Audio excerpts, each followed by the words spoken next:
Hi guys, this is me again, Jen, and welcome to a day in my life as a first-time mom.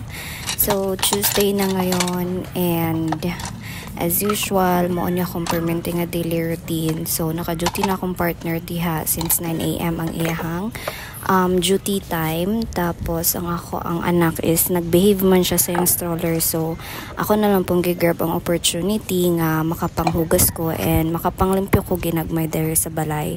So, miski na tayo anak no, and if kaya na ko mulihok man ko, dilipod ko magsalig sa mga tao lang dere sa balay. But usually, pag wala jud kay time man pag magmanyag yun ang akong anak is wala jud kay trabaho mabuhat diri sa balay.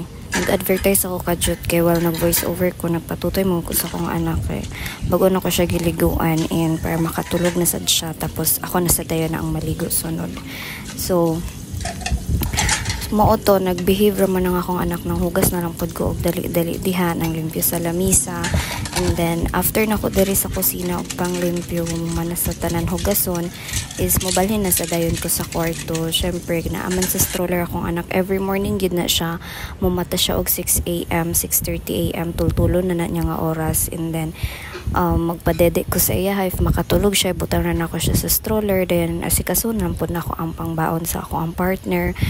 Pero if dili siya matulog, akong partner gid ang mulihok sa yang sudaan pang baon, maglungag siya, ay din siya maligo, and tapos pag mahuman na mag-anam na siya sa pamahaw na mong duha. Syempre magdungan mi og kaon kay namo koy vitamins nga kailangan imnon kay breastfeeding bayata.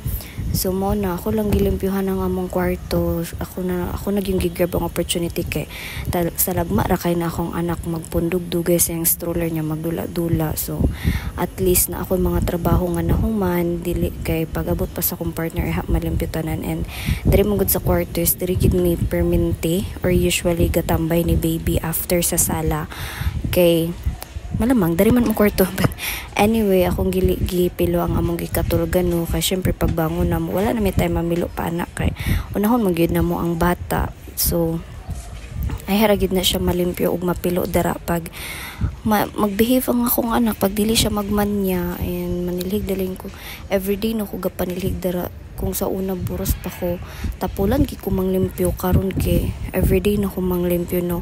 And nalang po day ko chika sa nitabo sa ho kagapon. I don't know if mao na nilang ginatawag nga postpartum era, but yeah, i-share lang na ko kagahapon wala akong giliguan ang akong anak no kay nakoy napansin siya gipilasan ng iyahang bugan. So ang naamon koy tambal or katong in a rush ni tiny bas gitambalan nako og sa dihang siguro muhilak magyud na siya pagkaliguan and strong kay siya like grabe gid niyang hilak.